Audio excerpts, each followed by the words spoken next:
Some of you may recall that just a few months ago I put up a video about the new 4Runner saying that I wasn't going to buy one, instead driving my trusty older 4Runner for a little while longer. Well, a little while turned out to be not a long while. My old 4Runner is running fine. In fact, I am in the process of polishing that turd to sell it. But I did buy a new one. Is it better? Is it worth the money?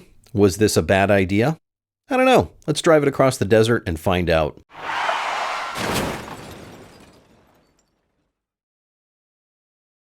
Mojave Road is an off-road trail stretching from the Colorado River at the boundary of California and Nevada through the Mojave National Preserve to the end of the Mojave River at Soda Dry Lake, although most trail maps take it further, at least through Afton Canyon, which is what we are going to do.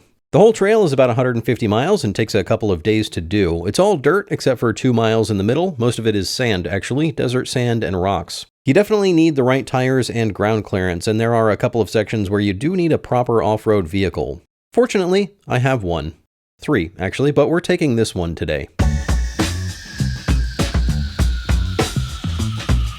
I like a vehicle that will take me anywhere and do it reliably. A vehicle I can tow with, one I can haul stuff with, one I can sleep in the back of when I'm out in the middle of nowhere, and something I can drive over potholes without slowing down. The 4Runner checks all these boxes. It is adventurous without being pretentious, it's reliable without being boring, and it's comfortable without being disconnected. My old 4Runner will do all of those things, but I felt like it was time for something a little nicer, with more power, a quieter interior, and fewer french fries stuck between the seat and the center console. I got the Trailhunter, which is tied with the TRD Pro as the most expensive trim, and it was many thousands of dollars more than I wanted to spend. But I went for it anyway, because what is this channel without bad decisions and off-roading? I did pay MSRP for this truck, and I had to drive about 4 hours to find a dealership that wasn't tacking on extra fees. I thought about buying the less expensive TRD off-road and then adding my own shocks, roof rack, air compressor, and stuff, but I have too many projects already, and I love the idea of having a daily driver that isn't a project and can just go anywhere. The Trailhunter comes ready to go with all the stuff I want. 2.5-inch shocks, skid plates, locking diff, roof rack, rock sliders, built-in air compressor. It is ready to go. Also, I love these wheels. People seem to be split on this, but I think they're great. The 4Runner comes in a lot of different colors, but the Trailhunter only comes in 4, and I don't love any of them. I wish I could have gotten it in sand, like the TRD Pro, but I went with dark gray, which is not bad.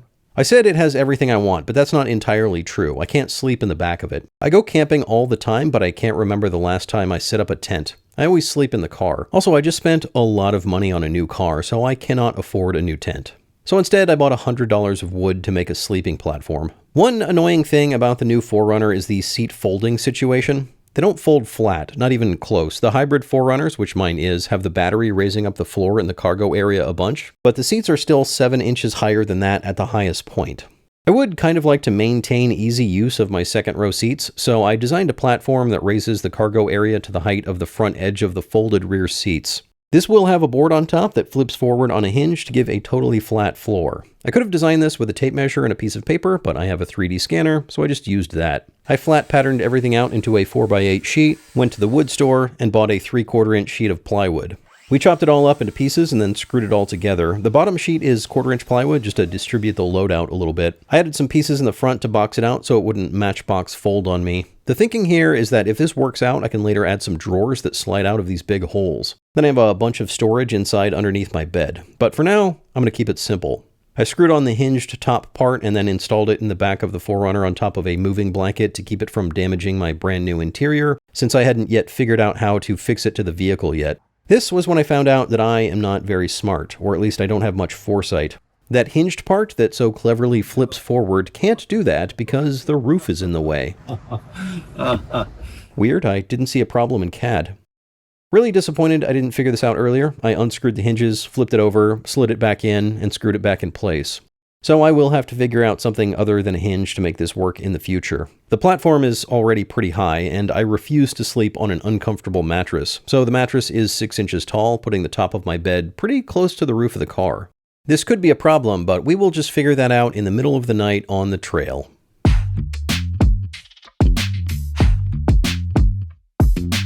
Mojave Road starts in Nevada, but pretty much immediately crosses over into California. We actually started in Arizona because gas is conveniently about half the price.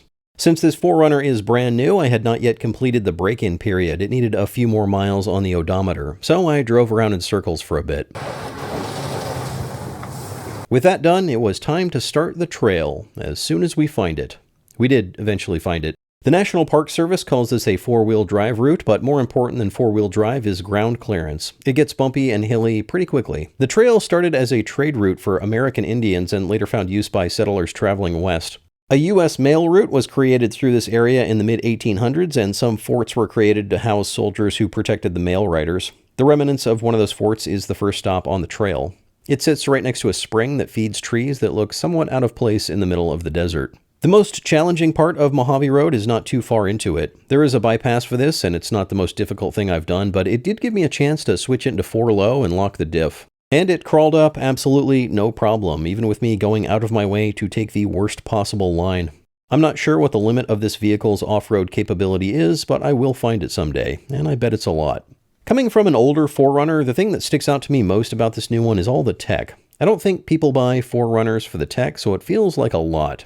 The center screen is enormous compared to my old one, though not huge compared to other new vehicles. It likes to alert me from time to time that I'm getting close to a shrub, but you can turn that off. The big screen is pretty nice for off-roading with trail maps.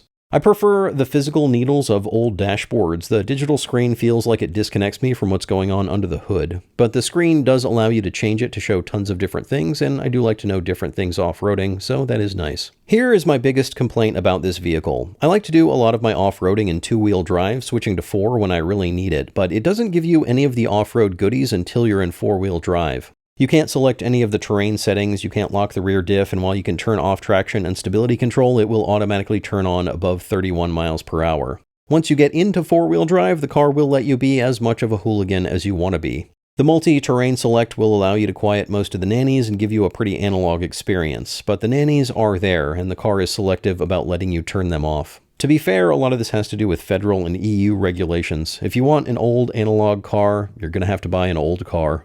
Most of this trail is straight and relatively flat, but it's all beautiful Southwest American desert. It's rugged and harsh and unforgiving, but it is beautiful. If you like the desert, you're going to love this trail. We found a great spot to camp for the night, and I crawled in the back of the 4Runner to sleep. It's a little awkward to sleep this close to the roof, but the biggest problem is that it's difficult to get in and out of, especially in the middle of the night. Not a fan. In both the front and the back, it feels noticeably smaller inside than the old one, even though it is bigger on the outside. The windshield is raked back more and there's more tumble home, and in the back there's that battery hump if you get the hybrid. I don't think it's too bad, but it is noticeable. Another problem I realized with my sleeping platform is that I can't get to the built-in air compressor. The Trailhunter comes with this, it's nice, you can just dial in whatever pressure you want, connect the hose, and it will inflate or deflate your tires. I didn't get to try it because, as we mentioned earlier, I lack foresight. I am going to have to change the sleeping situation. Probably I'll just remove the rear seats and build that smaller platform to level out the footwell, but I will figure that out later. Next to the air compressor is a 2400 watt inverter outlet. This is a proper 20 amp outlet. You could run a welder off of this. We had a waffle iron running off of the one in the Land Cruiser in the morning. Day 2 starts with some old mining ruins next to a spring with lots of bees. After that, we reach the Mojave Road mailbox. This is possibly the most isolated mailbox in the United States. You can't send or receive letters from it, but you can sign your name or leave a comment in the notebook inside. People left all sorts of things: ramen, water, trinkets. I dropped a keychain in there, so shoot me a note if you get it. Parts of the preserve look like a different planet. There are some old volcanic features, including a lava tube you can explore. It opens up into a large room with a skylight. Very cool. It extends further down into the ground, but we didn't bring the appropriate gear, so we left it at that and continued on our trail. The next stop on the road was Soda Lake, a dry lake bed at the end of the Mojave River. Unfortunately for us, it was not a dry lake, but an actual lake, or at least a muddy dry lake. In any case, it was closed. So we took a detour south over the railroad tracks and out of the Mojave Preserve. This gave me a chance to really see what the Trailhunter could do at speed in the desert, and it did not disappoint. The TRD Pro is supposed to be the high-speed desert running trim, but the Trailhunter is pretty good at this.